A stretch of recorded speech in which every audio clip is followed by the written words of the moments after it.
Welcome to another edition of Jack Daniels Presents Pili, Raul en La Musica Virtual. And this has to be one of our favorite guests we've ever had on. And it goes to show because we've had her on twice. This is the second time we have her on within a year, which is kind of cool because so much has happened in this last year, obviously with pandemic and everybody, being cooped up at home and the whole music industry being basically flipped on its head. But Billy, who are we talking about? We're talking about singer, songwriter, international superstar, one of my biggest woman crush. She's just freaking amazing. She's written songs for Celine Dion, Backstreet Boys, and of course, she has her very, very successful career on her own. We're talking about the incomparable LP. She is so awesome, and her whistling style, her ukulele playing, and of course, all the just heartfelt, just powerful songs that she's written throughout her career. But we had to get her back on because she deserves to be in the spotlight with her friends, with her family, with her fans that are totally devoted to her. So we were able to bring in close to 100 people to listen in on this conversation, which was absolutely gorgeous. That's right. This is part of our monthly Jack Daniels Presenta Pili, Raul La Musica virtual events where people from all over the world can tune in and be part of these live conversations. And of course, the artist also performs. So if you want to be part of these monthly events, make sure to follow us on Instagram. And we did it, like Raul said, with her fans, LP's fans, let me tell you. I mean, I've interviewed everyone from Shakira to Gwen Stefani, but there are no fans like LP's fans. I mean, we had people calling from Romania, leaving us voice memos on our Instagram DMs saying like, "Hey, what time is it at?" People from Chile, Mexico, Peru, of course the US, all over Latin America. She's huge in Mexico too. And they're just really they've become our fans too, which I love so much, like so much heart and love for them. And the cool thing about somebody like LP that we've already had on before, this is kind of like the part two of the interview because the first time we interviewed her, it was all about her history, her beginnings, the story, the trials, tribulations of becoming that independent superstar that she is. But now we're able to kind of like push forward and see what's going on now, talk about the future, what she's looking forward to, and obviously the new record Churches, which is just fantastic start to finish. It takes you on a journey. So cool. Yes, it's her sixth album, and I have to say, it's kind of like a masterpiece. It just flows so beautifully. I love the songs Angels, Rainbow, Save Here, Churches, like all of them. I really, really, even during this interview, she says they could all be singles, and I have to agree with her. They're that good. So if you want to check out our first interview with LP, that's episode 35. You can check it out on all podcast platforms. And of course, you'll get a better sense of her childhood growing up in New York, her beginnings in music. And then in this episode, yeah, like you said, we go deeper into her new work, Churches. Well, then let's check it out as Jack Daniels presenta Pili, Raúl en la música virtual with the one and only. LP.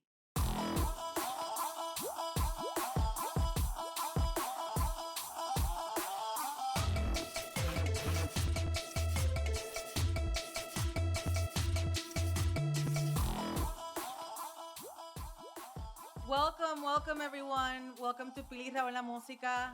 I'm Pili. We have a podcast, and this is all brought to you thanks to our friends over at Jack Daniels. And for the second time, we have the privilege of having the amazing singer songwriter, now kind of a friend, someone that we deeply admire and love, LP, back on the podcast. What's up? How's everybody? Thank you for coming, you guys. It's nice to see you. All of us are fans of the one and only LP who is joining us. Congrats on your brand new sixth album, Churches. It's beautiful and it's just Thanks. it sounds so you. And to hear a brand new record, It's it's a definitely me, beautiful for thing. sure. Yeah, because Yeah. we a lot's happened in the last year, couple years. I mean, we had Yeah. the fortune of interviewing you about a year ago for the podcast, and that episode is available, so you can check it out whenever you can. And so we want to know what's been the latest and greatest, what's been going on, in this Oh last year man. or so. I mean a lot, not to bring the party down right away, but yesterday was a year that my ex and I split up. And so that's a lot. That's like, whoa. Can't believe it's been a year already. And it was like, it was wild. And it's just like a lot of like on the heels of the pandemic, it was like just a lot of stuff in my life. Um but I feel good. I feel like it was the right thing. And I mean, there's a lot of songs about it on the record for sure. Um I don't know. I feel like sometimes, like, even like fan wise, I mean, I think people were like kind of used to me being the victim, even though I don't play that. I'm not a victimy person, but this time I was like the kind of like the bad guy in a way, I guess. I don't know, and you know, there's no bad guy, to be honest. It's like things that happen between people are just that, they're between those people. And but it was like, it was hard. It was like a very, it's like, it's a public thing, and I hadn't really gone through that before, really. Because when I was like um breaking up with my last girlfriend, it was like kind of I don't know, social media wasn't as strong, and especially my life hadn't really blown up like this yet. So it was like it was an interesting time. And also just I had a lot of my own thoughts with the pandemic. And um, I hadn't been home like this in so long. I was like, Yeah, because you're always on tour. yeah, but I was like, uh, I don't know. I'm very. What I thought was interesting for me was like I felt I'm pretty adaptable apparently.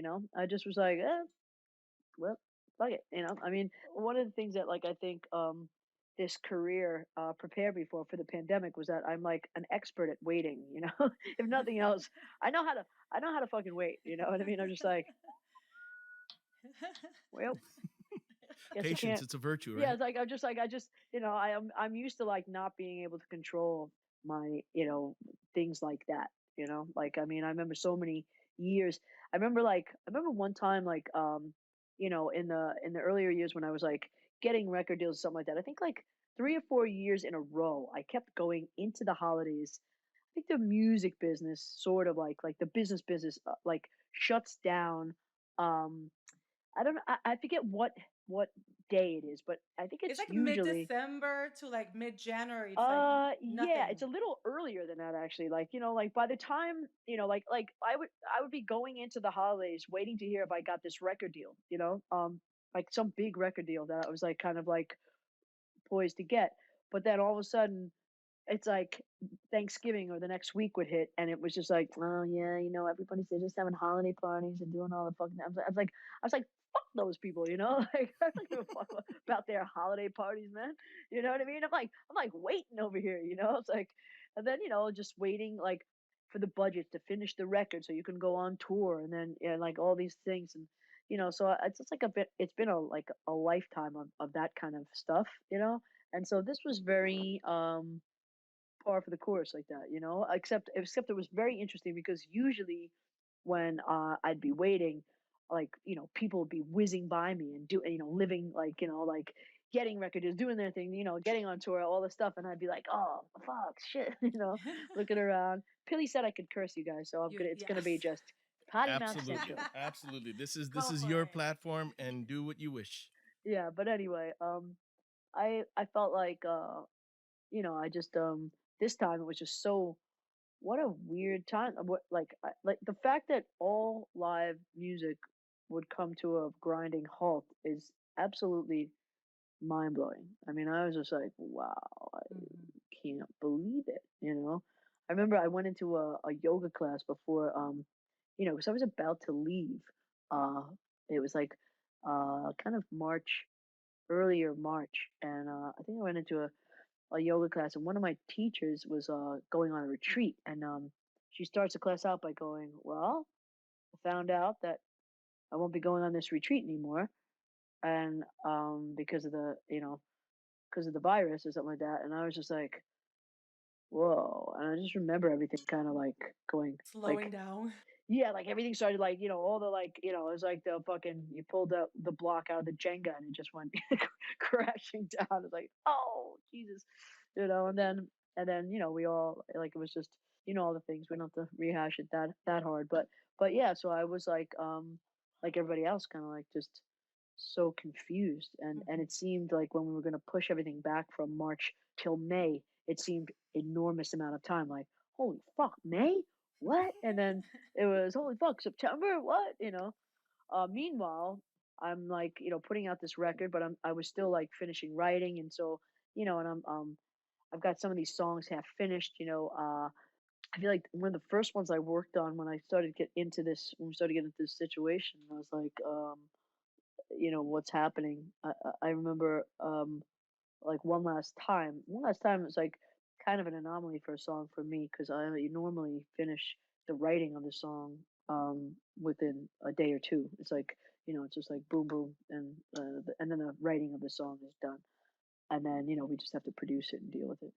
But this song kind of went in steps, and we wrote the la na na na na na. We wrote that in Greece, the summer of 2019, and then kind of started hashing out some of the um, melody for the chorus in December 2019, and then we finished it in LA during the pandemic, and I just remember going like, wow, like, it took on a whole. I had the title and the concept one last time. I wasn't sure where I was gonna go as far as like one last time of what, and then I was watching all that, just the news. I never watched more news than this time. I usually like kind of just skim the news and let it be like that. And this was the first time. I mean, we had fucking the Cheeto Jesus in the office. So like, that was riveting to see what a fucking mess everything was. And so I just remember like seeing people saying goodbye to their loved ones over FaceTime, and I was just like, I couldn't. My parents are passed away, but if I had to say goodbye to my mother over FaceTime, I think I'd lose my shit, Yeah. and and I just was like thinking of everything with like everybody being cherish all these moments. It's like even like with friends. It's like I've had friends die, and it's like kind of blows my mind the last time I saw them. Like, if I would have known, I wouldn't have done anything different. I'm very effusive with my friends. I tell them I love them all the time. Pretty much every single time I see them, every phone call. But still, I just like, these moments are very fleeting, and it's I think also like our freedoms and everything, just this time just really reinforced, and how precious it all is. So I don't know. I don't know. Like, I feel like I just started like fucking going down this lane. Is everybody happy? Hey, oh, sorry about that. But yeah, I'm just saying the record was definitely affected, obviously. But I'm happy that I got to have songs that were written during the pandemic and before the pandemic in this same record. And I feel like now as we emerge, hopefully, more and more every day, I feel like it fits in these times still, instead of feeling like an out of touch record from before the pandemic or something. I Right. don't know. I don't know. Was it kind of hard to, because in all sincerity, it's such a beautiful record. Thanks, man. It is flawless. That's so nice. 14 songs and then that 15th last track, which is a poem. It's just such a beautiful way of closing it too. I really feel like it takes us on a journey. Was it, now that you mentioned that, was it kind of hard to put them together, the songs that you had created before the pandemic and the songs that you created during the pandemic? And did you feel like there was a big difference between them? Um, no, I didn't actually. I was in, like I said, I was before this breakup happened. I was beside myself about it. You know what I mean? Like, I knew I was careening toward it. I didn't want to be. I just had to. And I was already writing about it. I mean, when I listen to the one that you love now, I'm like, that is exactly how I felt.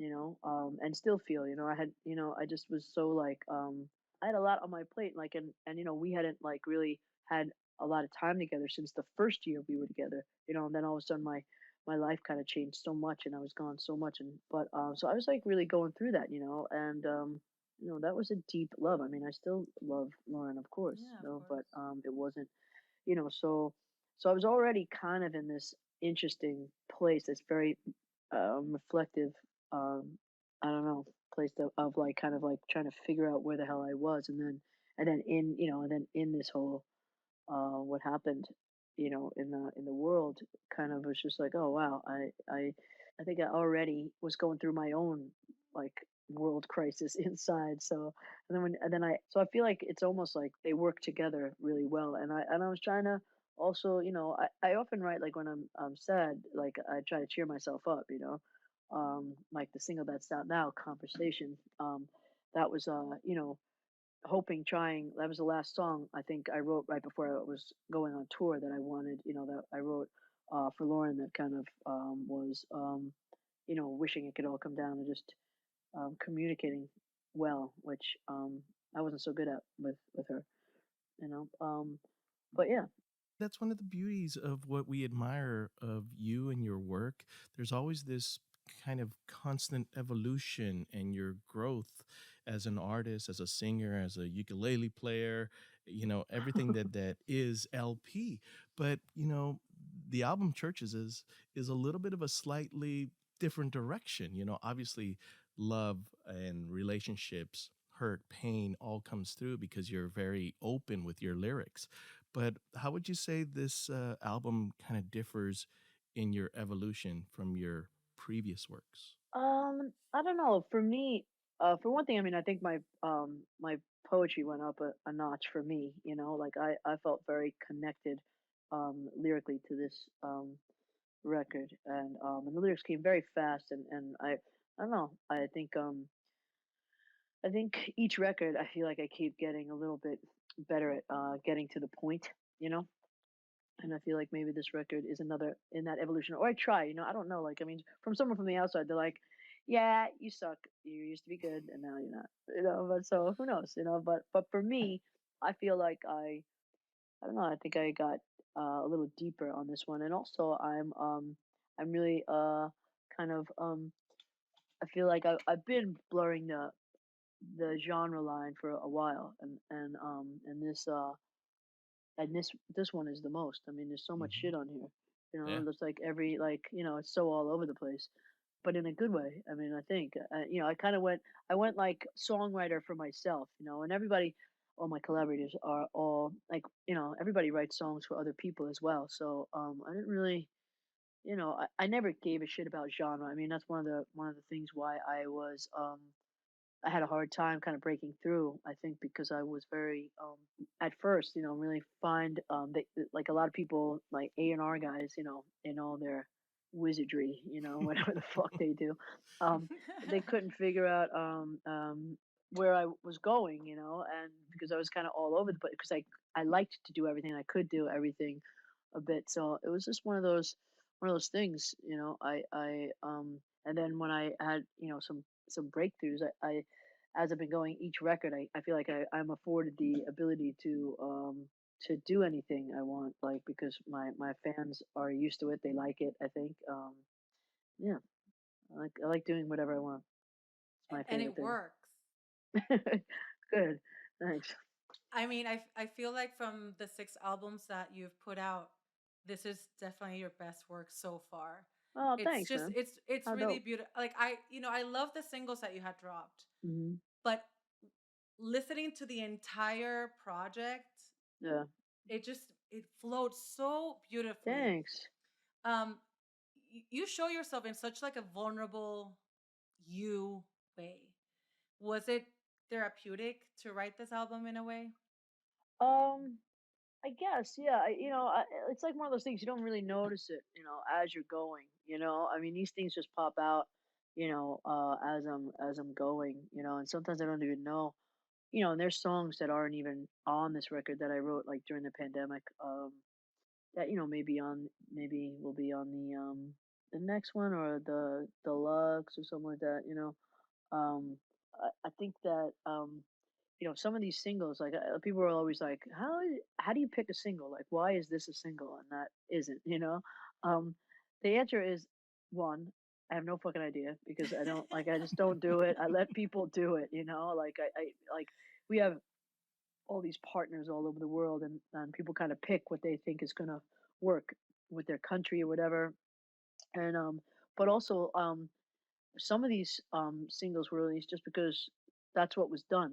Mike Del Rio is you know he's very meticulous, and it's On the done when it's slower side done. of Yes, yeah, like my managers, my managers who are his managers as well. Like we have the same manager. That's why we started working together. I think sometimes singles just like find their way, like babies to the world. They're like, "You're my parents, yay!" Okay.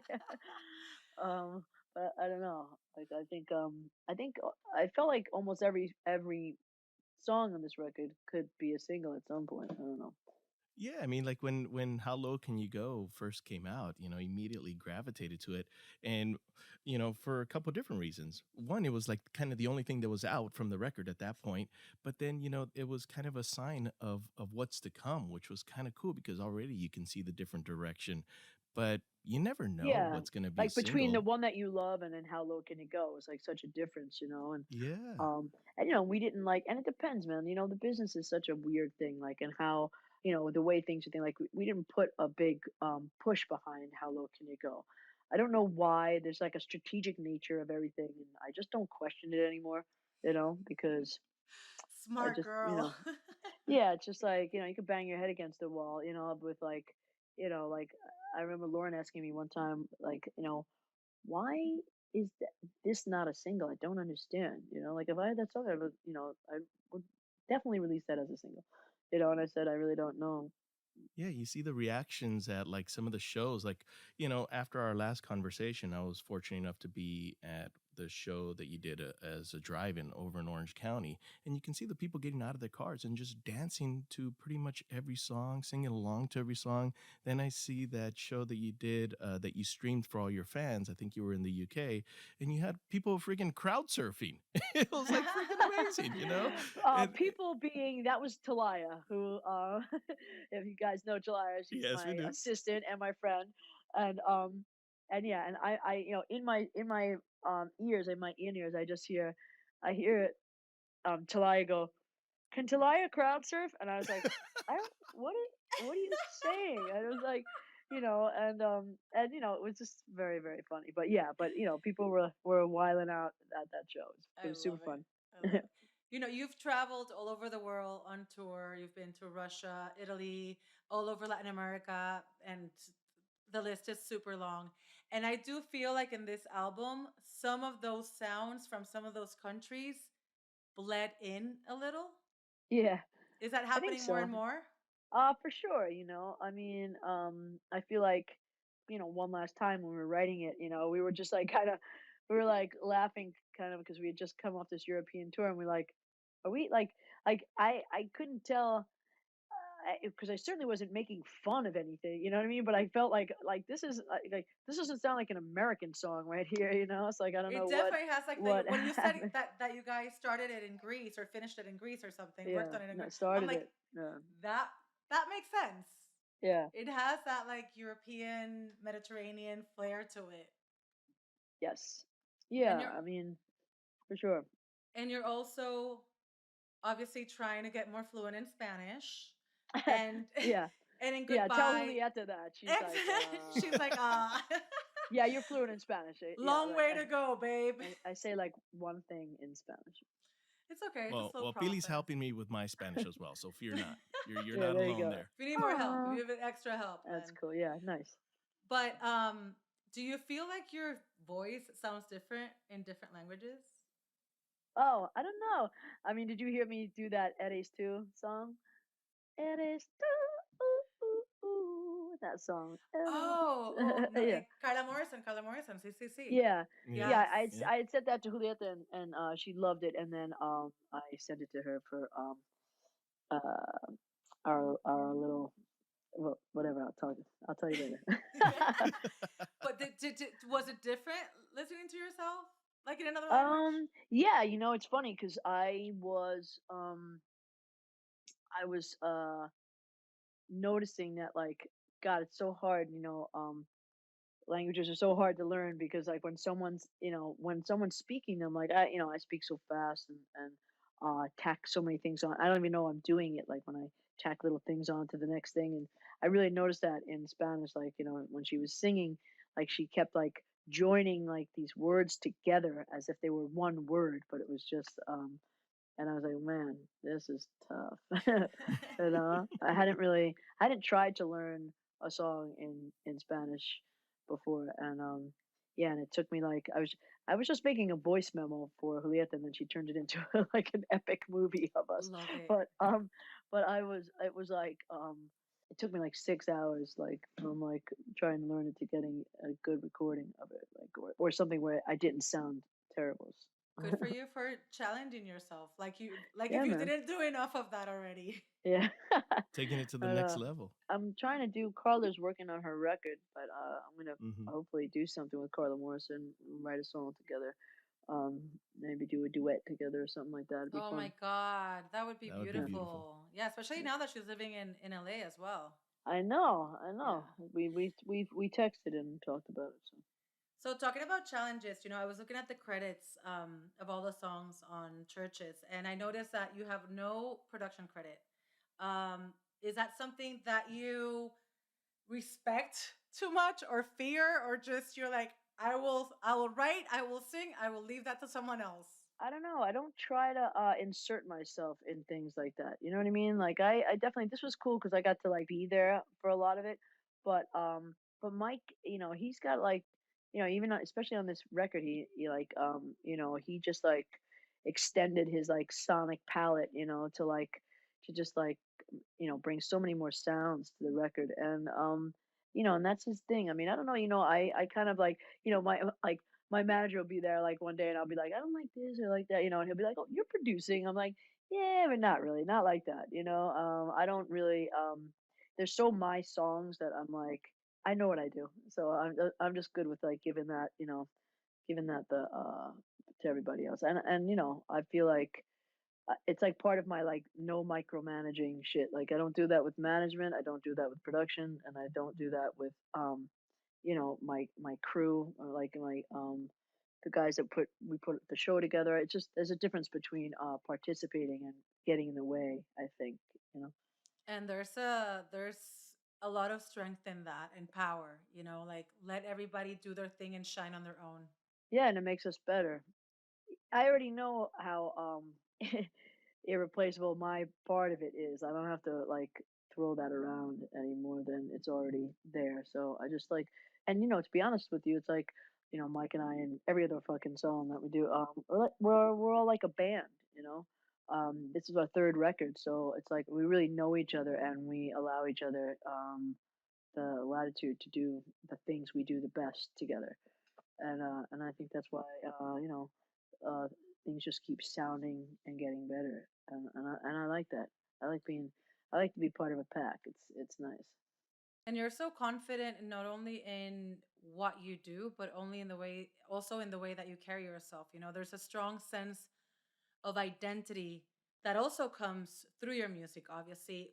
Where does that confidence and like inner trust come from, and do you ever question it?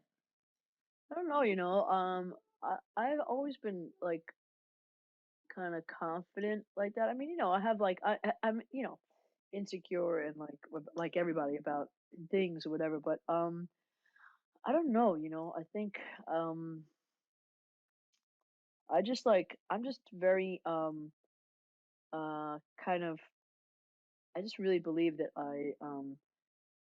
I deserve my own, like, to be here, my and not here. I don't even mean my career or anything. I mean, like, in life, like, and I enjoy, I don't know, I enjoy owning shit. You know what I mean? I don't like I'm a, like, flawed person, and I don't really, I never claimed not to be.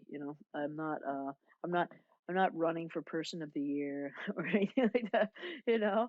But I'm just like, I just like I'm confident in what I do well, and that I'm always working toward doing better. But yeah, I'm not sure where the confidence comes from. Maybe I had a very tough father, and I felt very protected as a kid, even though not from him.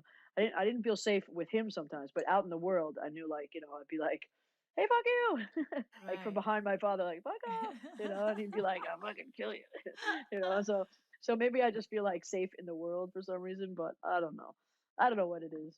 Well, you've always been a straight shooter. I mean, that's one thing that we can hear in your lyrics when you speak. You're very, you call it as you see it, which is admirable, at least. And there's, you've been through a lot. You mentioned relationships, you mentioned family with your father, but also like on the business side of things, the trials and tribulations of the labels, the majors, the independents, being, get a deal, then you lose a deal, get a deal, lose a deal several times over, but you always come through, and you just keep pushing on. Is is there any bit of advice that you can maybe give, that kind of uh singer, songwriter, musician that is probably going to be going through some of these same things? Is there anything that you can tell them so that they don't give up their dream? Because, like you said, you've been through a lot. Yeah, I mean, the biggest thing I can say is the work, the work, the work. It's like people be like, what do you. I know we're talking about like how to get through like these hard times when you get rejected. Perpetually keeping up with writing songs, and not stopping because like I've said this before, but like the one thing they can't do is they can't come to your fucking house and rip the guitar out of your hands. Like that's just not not yet, like they can't. And I think that like that's the biggest thing. Is just like continuing to work and continuing to create. It's like we've all heard of like painters that don't get discovered until they're dead. And then there's like just hundreds and hundreds of paintings, thousands or whatever. And I think it's the same with songs as well. Like you don't like, again, if you even if you write a hit song, all anybody wants is another hit song. It's not like there's any rest for the wicked. And you have to realize how subjective it is. I mean, I Yeah. think everybody probably in this podcast knows my story about playing Lost on You for Warner Brothers. After being there for 3 years, and I owed them $1.6 million. Wasn't like and they don't care. Like that's nothing to them. But like when they drop me, I don't owe that anymore. So I was like, so thank God. Right. Because you just like you lose that debt once they drop you. But they had me like I was into them for that much money, and they dropped me. Um, After I played them, like I played them Lost on You, Strange, and Muddy Waters. And they were like, later, you know. Um, well, this one schmuck was, but like he did me a huge favor, so I shouldn't call him a schmuck. But yeah, it's just like so when I tell that story, I just hope that like people can register the fact that uh who knows these things, and like and you can't judge um your creations by like someone that just doesn't get you. You know what I mean? It's like dating, like this guy didn't want to fuck me. Hey, guess what? I wouldn't fuck him with your with your dick, Raul. Sorry about that. All right. Okay. Is everybody up? Everybody awake? Sorry. Oh God. Some people like I can't. I can't. I gotta. I'm signing off. Click. All right. Sorry. I don't think Anyway, anybody would do yeah, that. I don't give a shit, but I love you. Take care. But yeah, how you So, guys? What's up, the Annas over but do there? you think then it's like a combination of luck and talent? Oh, it's definitely luck. There's a lot of luck. I mean, yeah, talent. I guess sure. But yeah, I Sometimes. mean, writing songs for other people and just meeting so many talented people. I mean, dude, I mean, can you imagine like the amount of talented people out there? And then, and then you add like, these people that come in and they're like the most beautiful person you've ever seen in the world, and they can sing and do all these. I mean, you're like, oh God, goodbye. It's like, and then, you work with them and like, and you think. this person has it all. They're definitely going. And then I write a song with them, and I've never heard of them again. And I have, Wow. I mean, it's like in the 2 years that I was like doing this solely for other people, I must have been like at least a couple hundred people that I worked with that like that. I mean, I think I know like maybe two kids that went, and it gave me hope too. Even though I didn't know I was going to be an artist again until the towards the end. But it's funny because I remember the first time that I ever saw you live, which was at a school night at the Avalon in Hollywood. This Oh is yeah, like probably a decade ago. And me yeah, being like, who the fuck is that? And why isn't she like winning Grammys and like in all the freaking billboards, you know? So, yeah, and I'm not in a studio with talented people every day like you were and are. So I can imagine yeah. how that can be inspiring sometimes and also very frustrating other times. Yeah, I mean, I think as happy as I was to be songwriting and to at least be like doing music to make a living in those days, I think about if I had been still doing that and still, busting my ass, to write songs for other people and because you can burn out like hard, like Nate Campany is like a genius at just staying so.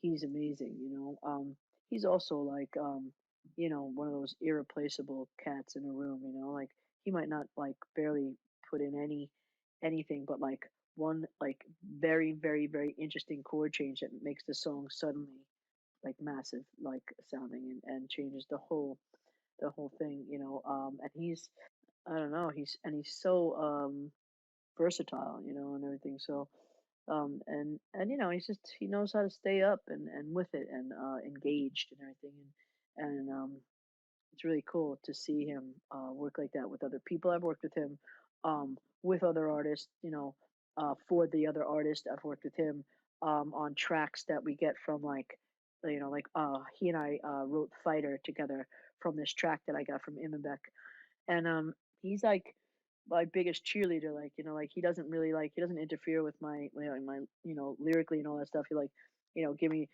a little something there, but he just lets me roll with it. And all like he'll give me for for my kind of shit is mostly like a smile when it's fucking dope, and like and that just changes everything. And I like sharing like the experience of like these like it's like my life, it's like even like with when we're on tour, like I love being on tour and I love hanging out with everybody, the crew, the band, it's not like it's not like this elitist bullshit, I really like being part of a family like that.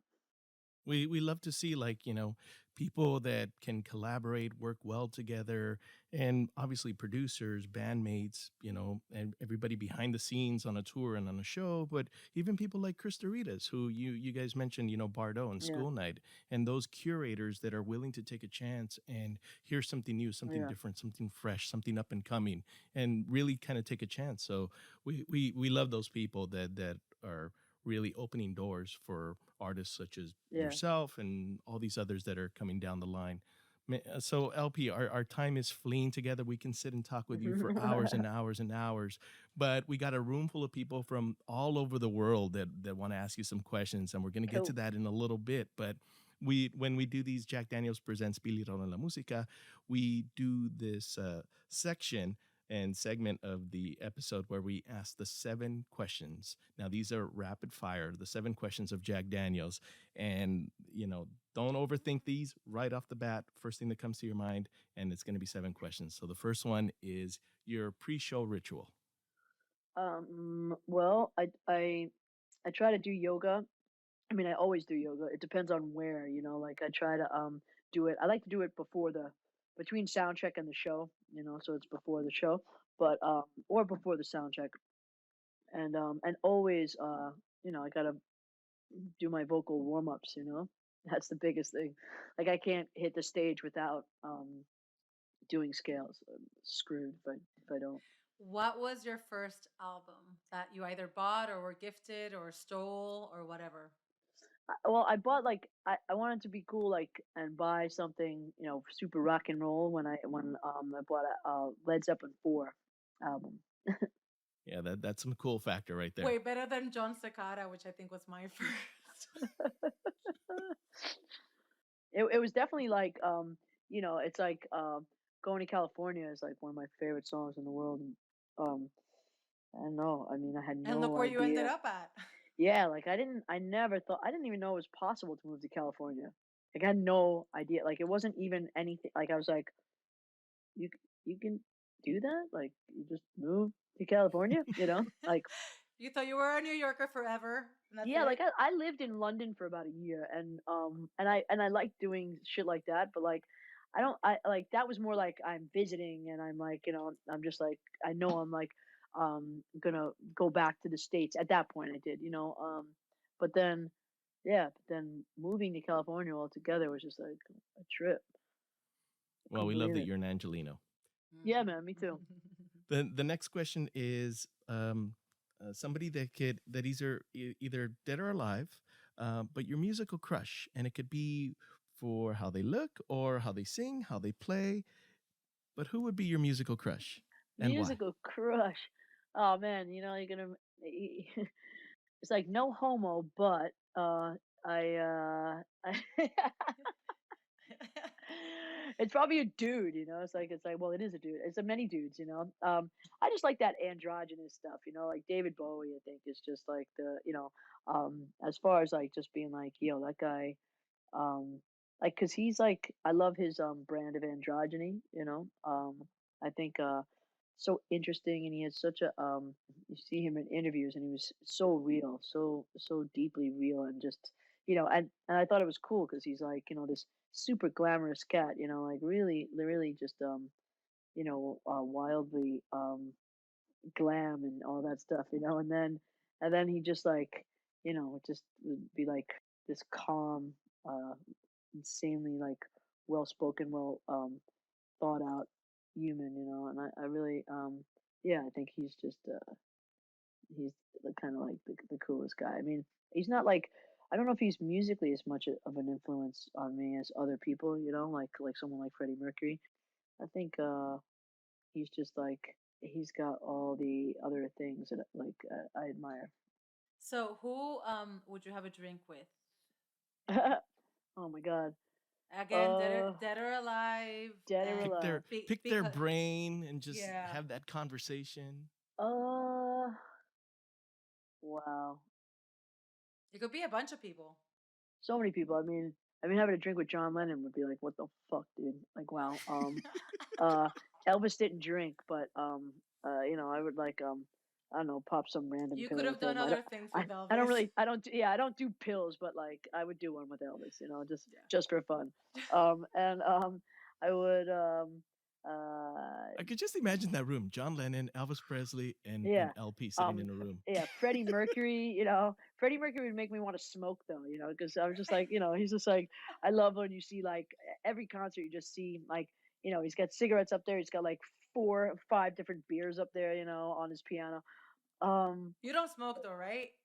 I don't. Yeah. Sometimes I do, just for fun. Like, I'm just like, give me that. I want to do, I want to do a video where I just smoke through the whole fucking thing, like Sinatra or something like that, or it's just on Like a a soundstage. smoky. Yeah, It's so yeah, weird to me though to see like super talented, because I don't really smoke, but you have those nights where yeah. you don't Well, even I know what used you're to, doing, so suddenly you have yeah, a cigarette in your hand. And the exactly. next day I wake up and I don't have like my voice gone, completely Oh, really? gone. No, it doesn't And I'm sound like, really how do bad. you Well, guys do it? like I would see. I used to see Pink smoking all the time, and I'd be like, "Oh shit, really? Damn." Um, and I was wondering the other day if Maria Callas ever smoked because she was from that period and she was so glamorous and hung out with all that. Like, could you imagine like her fucking just singing that crazy like coloratura shit and fucking And no smoking. filters back then either. No filters. Well, that's when you get the best head rush, man. That's the way. Being a radio DJ, Anyway. that's how you get the voice too, as well. Oh Just yeah. Well, smoke some people packs. like yeah. Somebody who was telling me he interviewed Joe Cocker once, and someone on an interview with me recently, like the last couple of days, said that he said, "How do you keep that? Like, how do you get scratchy like that?" And he said, 2 packs a day, man. There you go. There I you was go. like, "Oh my god." I can't imagine that kind of thing. Like I would never. I like that. Like I said, once in a while, it's like you get. I hit off somebody's cigarette, and you just feel like it's almost better. I used to smoke a cigar or two a year, and I feel like I'd rather actually just like smoke a cigarette like once a year than fucking do that. Well, the next question is a backstage anecdote, a backstage story that, it might have happened to you. Maybe you were at somebody else's show and something happened where you met somebody and they, whatever. But a very cool Uh, backstage story. one that's just interesting. I just was like, I was doing this benefit for like UNICEF or something like that, and it was like in the Into the Wild days, and I just remember I finished playing, and I think it got a standing ovation or something like that. And it was really cool, and then I just turned to like the left of the stage to go backstage, and and Sean Penn is just standing there alone. He was one of the announcers, and he was just like. And it was just like, and I just like kind of walked off stage and like gave him a hug or whatever, and I was just like, oh, it was really trippy, you know. Sean I Penn, don't know. I didn't know Spicoli. that many people. Yeah, fucking Spicoli's over there, clapping, and I was like, wow. It was funny, and Lionel Richie was at that show too, and I remember I was like standing in a circle with a bunch of with everybody, like with Trumpet and all these people, and Lionel Richie like leaned back, like we were like one person away, and he leaned back and he goes, "That was great," like, and I was like, "Oh my god, fucking The Lionel Richie!" nod. The Yeah, nod like from Lionel Richie. Woo! yeah, and then yeah, and he was so good when he went on stage, like when he played. I mean, he's so funny, man. He's so cool, and so he was just like, just playing this long intro, this beautiful piano shit, and then he's like, "Say you, say me, stand for our way," like just so chill. I was like, "Wow, this guy." So that was one of my favorites. And that was a while ago. I mean, I've had so many beautiful things happen, but I just remember that was early on when I was like, "Wow, this is weird." Very cool. All right. So, I mean, you've done so many great things throughout your life. You've really had an amazing life, and I do feel like you live it to the fullest. But what have you not done yet that you want to do and you want to make it count? Gosh, I mean, I don't know. Like, I think um, it's hard to say. I feel like I've well exceeded my expectations already, but I think I have there's a good suggestion here by Little M. yeah. What do you Shugs, got? Rebecca. She Little says M Shugs. rock opera. I mean, your Oh mom yeah, used to like sing opera, Ooh, right? yeah. I Like mean, that I'd would be I'd a yeah. like to good one. I'd like to write a musical, to be honest. And yeah. So I don't know, like maybe something like that. I love like theater. I love musicals.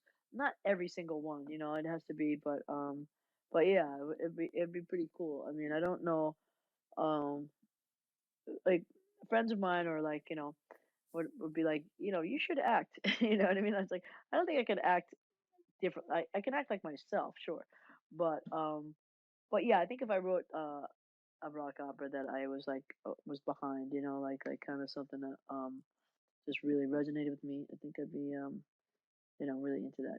That was a good suggestion. Thank you for We bailing like me that out. one. That's a great one. That's a great one. Well, Yeah. we look forward to that rock opera. All So, right. So the seventh question is not asked by Pili or myself. We do these okay. monthly virtual events, and we ask the guest to leave the question number 7 for the next guest. So Silvana Estrada was our previous guest, and she left the question. And I'm going to try to translate this. Hopefully, I don't fuck this up. Just so you But guys know, Silvana Estrada is a beautiful singer songwriter from Mexico. she's amazing. She's Yes. amazing. Definitely on the come up. So, when was the last time that you let yourself be vulnerable with your colleagues or people at work? um. Oh, I mean, Mike and Nate. The last time, I mean, months ago. I mean, I've told them like some shit, dude. Like I do all the time. I mean, I got to talk through these things that I'm like feeling. There's some serious stuff on these records we've worked on, and I'm always vulnerable with them. Like I think I'm continuously vulnerable with them, and yeah, but Helps to that's have it. that trust. Yeah, for sure. Yeah, I mean, we all know all our deepest darkest, and that's what's really cool. I mean, they're really you know we don't see each other every day or anything like that, but they're like, my best friends in the world. Again, I can't praise this new album more, but you can tell that Oh, thanks. you're in a good place. Thanks. You know, and it's easy for people to show on pictures like, "Hey, I'm in a good place. I'm happy." But Yeah. I don't know if it's that easy to do it through audio, through Yeah. sound. Yeah. I mean, I definitely coached myself through, you know, some things on this, and then just always trying to, you know, make sure it was interesting because like the song Rainbow, I definitely that was like I couldn't believe what that shit brought up in my psyche and the correlations that happened um as far as like what I was the feelings I had for just the depth of these difficult feelings that were between myself and my ex, and then stuff that was like triggering from like my father, and like and I just was like really trying to understand it because I was like, wow, this because when that song came about, like we just finished a song, and Mike had these chords that he wanted to play for me, and I was like, oh cool, yeah. And he just started playing the song, and then the whole melody, all the different melodies for Rainbow kind of came flying out of me, and then and I don't know, it felt so deep. I like it kind of like cut me back to like being a child and all the fear that I was going through, like with a father who's very violent and erratic in his behavior, due to alcohol and stuff like that.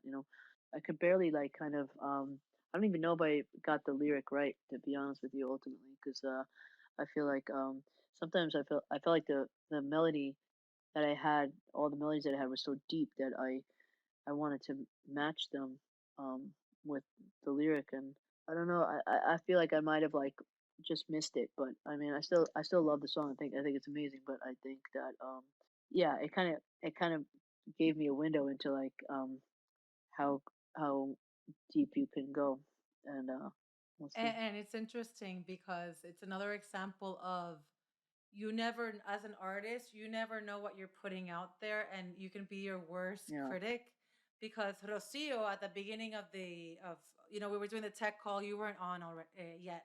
Rocio asked me like, "What were your favorite songs?" And I said, "Conversation, Angels, and Rainbow." And then here we have Jeannie saying, "Rainbow is beautiful, hits you yeah. harder, and after you want to hug you and say it's fine. The song made me cry." So, it's definitely one of those songs that hits super hard. And like, yeah, as an artist, you might still be overthinking, like, oh, maybe I could have changed this or that, but it's out there and it's for a reason, and it's definitely talking to people. Yeah. Oh, good. I mean, that's what it's for. So, I mean, we'll see, man. I mean, I don't. Not that we'll see. I mean, I'm already like so stoked with all the reception of it, and again, I'm just trying to keep I'm just gonna keep putting out. And just, yeah, and just keep being yourself. I mean, that's what we love about you, is that you're yourself all the time, with who you are, with what you put out Yeah, there, yeah, with the yeah, record. Yeah, and it tells the story, it tells the ups and the downs and yeah. obviously everybody's falling in love and can't let you leave, and things like goodbye, which is even a little bit of harshness to it, but it's the truth and Yeah. it comes out in the music. So we appreciate that. So you get to leave a seventh question for our upcoming guest. Oh, really? Like, what did you have for breakfast a week ago? No, I'm just kidding. Let me see. No. He would give you a very detailed response to that. Uh, what was the most difficult part of your career, or the turning point, the do or die moment when you were like, all right, I'll keep doing this. Ooh, I like that. Okay, so now is a time where all the fans have been waiting for, and it's the moment where they get to ask some questions. We're only gonna pick two or three, and our team from Criteria, Camilo, will be in charge of letting people in to ask their questions. We do ask, however, that obviously if you're here, it's because you're a fan of LP, and she definitely, I'm sure she appreciates all the love and that, but if it can actually be a question, that'd be awesome. Instead of like, I love you and I want to marry you. And like, we love all that, just not the time or the Uh, place. all So right. who would be the first question, Camilo? Who do we have? The first question is going to be for Carolina Sepulveda. Hey, what's up, Carolina? What's up? How are you doing? I'm so excited. I'm going to die right now. Cool. No, let's do this. Yeah. This is my question. When did you come to Chile for the first time? Did you imagine that you would have to do two concerts? In Chile, I think was you know two concerts is super In fun. a row? As long as Two they're concerts closer in a row. together. Yeah, yeah. I like the idea. We did like 7 o'clock and 9 o'clock. It's nice. I mean, by the time the 9 o'clock show happens, my voice is so warmed up that I'm just like going bananas. So it's super fun. And yeah, no, I love that. I mean, and it always means that like, it's like I only have one night, I guess, to stay in this place. It's like I think the only other place I ever did that in was Israel, and I didn't have enough time, I guess. I don't do my schedule, man. I don't. I mean, I'll choose where I go where I'm just like, why am I not there? Why am I not going to someplace? But I definitely I don't have the liberty to like choose where I do that, but I love it. I mean, two shows better than one. I mean, if I could do that all the time, it'd be great. I don't know how great that would be for my voice after like 5 nights in a row of that, but I mean, people do it on Broadway, so why not? But they don't sing straight through. Thanks, Carolina. Thank Carolina. you, Carolina. Uh, Okay, our second question is going to be for Bricia Velez. Yeah, where is this? hi. Oh, sorry. Hi, Olpi. Bricia. What's up? What's up? How are you? Hi. How are you? Fine, I'm thank good. you. I'm good. Oh, Hanging in there. sorry. I'm Yeah. excited. So, my question is now with this new album, in what genre of music do you consider yourself? It can be an existing one or an invented one if you want. But because you handle, yeah, because you handle different types of voice, and that is what makes you Yeah. look authentic and super original for me and for us. So have you Oh, thanks. thought of any genre of music or not? You want me to invent a genre right here and now? That's a tall order, man. I was like, and so I have now created a word.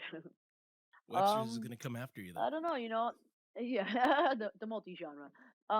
Yeah. I don't have a I hate saying I don't have a genre. I think I mean to quote a review that I think I saw somewhere. It's like you know folk and rock and I would never say opera because like I mean I like I do a few notes that are like operatic, but I don't like it's not an it's definitely rock opera.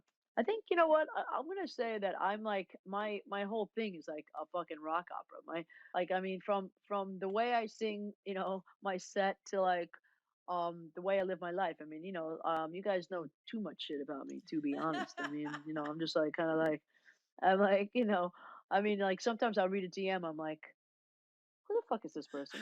Like what? Like like I mean, what are you what am I being judged on right now? It's awesome, it's adorable, but yeah, you know, um, I specialize in you know what I could call it? Vulnerable rock. Yeah, I Hey, like there you go. that. Volna Yeah. Rock. Not to be confused with Bulba rock, which Yeah, that that's sounds something bad. way different. That's something way, way, way different. Volna Yeah, Rock, but though, anyway, that rock could opera work. seems That like could work. Volna rock. That can work for It's sure. like That it's that like could be the emo, title of your but rock opera. yeah. All right then, yeah. Like let's not get ahead of ourselves, but yes, yes. All right, I think Thank you, Bricia. Thank you so much. That was a good question. I like it. Okay. Yeah. Another question? We have a last question for Donna Eck. What's up, Donna? Hi, Hi. LP. How you doing? can I say one thing? Like while you're in front of everybody, Donna, I'm glad she got a question here because she did something so cool and like really, really helped. I don't know what happened with some of the fan clubs. Like got shut down, and I don't know. Like some there was like some weird thing happening, and Donna really sprung into action and really tried to help reactivate everybody's site. So thank you, Donna. That's Very so nice of cool. you. Yeah, And thank you, Donna. yeah, it's just like really, that's how great my fans are. They would do something like that, just to help me out, help everybody out, who's trying to kind of make a community around this stuff, and I appreciate it. Thanks. You do have the best fans, really, of I any really artist do. I've ever known. Yeah. Yeah. Nice. And Getting a lot of love in the chat room as well, Donna. So yes. thank you. Love in the chat room. Yeah. So my question, one of the last things that I had said to you as I was leaving the meet and greet in LA was, your career is about to fucking explode. And you laughed and you said, well, I'm just going to keep making music. So my question is, at this point in your career, with the really tremendous amount of growth that you've had, do you feel like you're at the point where you can say, I've arrived? And if not, what would you have happen in order to feel and say, I've arrived? Oh gosh, I mean, all that, like that kind of like that thought. Thank you. That's so nice of you. And what year was that you said this to me? 2019, it was Heart to Mouth, and it was Oh, at right the on. Wiltern in LA. It was your last US show. Yeah. Oh, right on. Well, I mean, we kind of got put on pause, like a bit with that, but I don't know. I do feel like I'm like I said, I exceeded my expectations. I think it's funny when you know, I'll have someone say like, I hope that you're able to reach the level that you are outside the U.S. in the U.S. And and this comes off as like a brag, but I'm not saying that. But I'm like so far past what I even thought possible in the States, and when someone says that to me, I'm like, do they even know what is going on in the States for me? Like, I mean, I don't know, like, what's cooler than playing the Greek, in LA, or like, doing 2 nights in New York City, like one in Brooklyn, one in New York City. I feel very blessed and so like, I feel like I don't know. It's funny, like not the last tour, but the tour before that. I remember being a little nervous for the U.S. tour because things had gone so big in Europe, and I was um I was like I don't know, I was nervous that like it was like a smaller thing in the U.S. And then I remember, and that was before things really kicked off in 2019 for me, but in the States. But I remember doing that tour, and once I was in it, I was like, "This is amazing." I mean, I have like the best, I mean, like for me, I'm like killing it there, and you know, I've definitely like to answer your question. I feel like I've definitely arrived and then some for me. I mean, I like even the sweet spot. Like I've kind of gotten past this now, but like the like the 2,500 to 3,000 seat places that um I love playing. Like sometimes I like there's many places where I don't I play a lot of bigger places, and it's like I feel like when I have when it's like the 3,000 people is just so intimate and great for me. Like I can see everybody, and like I feel so like so I mean I love that, and I can handle whatever other bigger stuff, but I love all the levels I'm at everywhere, and I mean, and whatever happens, I don't, whatever. I'm just saying, I love,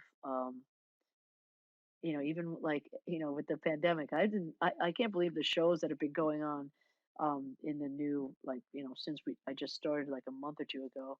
Um, but I really pictured like going back to like, 2003, like when there was like, there's gonna be like 50 people like 1,000 yards apart, like at like some place, like kind of like I mean, like I mean, if anyone can do it, I can do it. I've done it. So, but yeah, I still like I still can't believe I get to do it, and I appreciate you saying that, and I'm just so like thank you guys so much for everything, and for being even here tonight. I mean, you could be doing anything. I don't know why you fucking here. Hi, Tanya, what's up?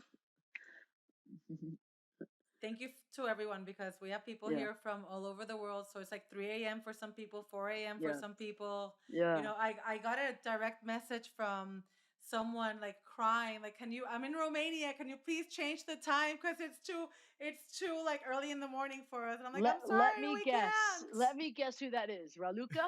Was that her? I don't remember her She's name, probably but like, I have children. I can't do it. I'm like, oh, okay. I know that yeah, woman. She's but funny. it's Yeah. incredible. You have that impact on people.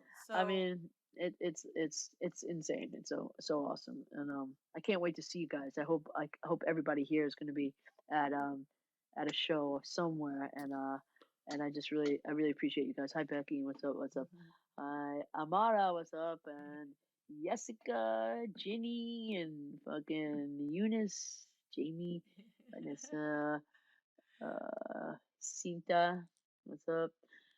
Cecile.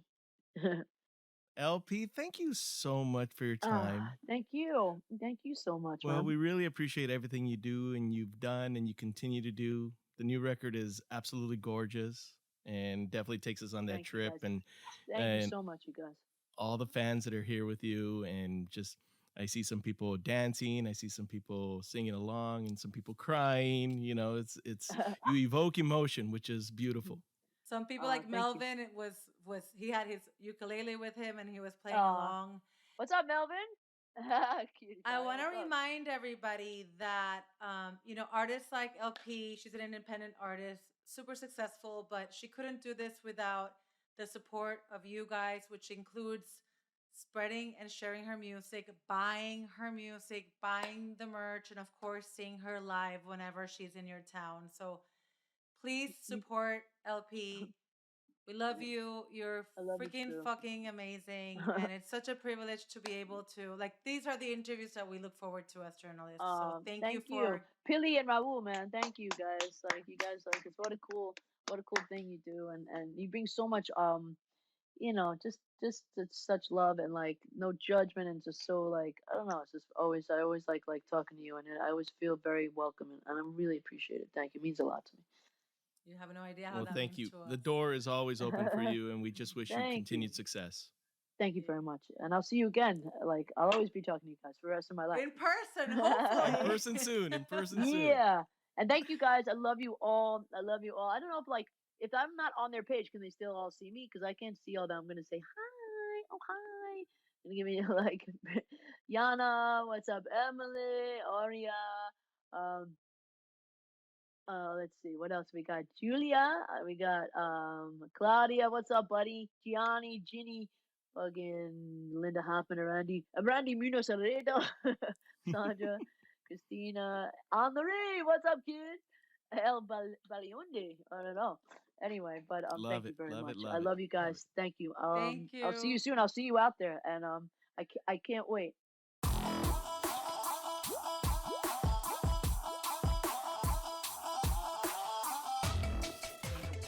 That was so magical. I just love how real LP is. What a privilege, Raul, to have LP once again. And also have all of her fans tune in from all over the world. It was a beautiful, beautiful event, super unique. I love the fact that we're able to bring this experience, Raul, such a unique experience to people from all over the world. It's really, really magical. Sure is because it's that connection that music brings, and I think we mentioned this in the interview with her, how her music just evokes emotion, and you can see the people just smiling, clapping, laughing. Some people were crying during her performance. You had a couple people with their own ukulele to play along. It was Yes, really pretty and fun to see that, and yeah, it's the connection that we're able to bring with the audience and just music lovers, as you say. for sure. And again, thank you so much to our family over at Jack Daniels for providing this space for musicians to tell their story and for us to connect with musicians and with fans. Yeah, and of course, gotta thank Nelson over at Shure, our engineer Camilo for his magia. We are Pili Raul La Musica. Thanks for tuning in. Make sure to follow us on our YouTube channel, Instagram, Facebook, Twitter, Pili Raul en La Música. And we'll see you guys on our next episode. Bye. Bye bye.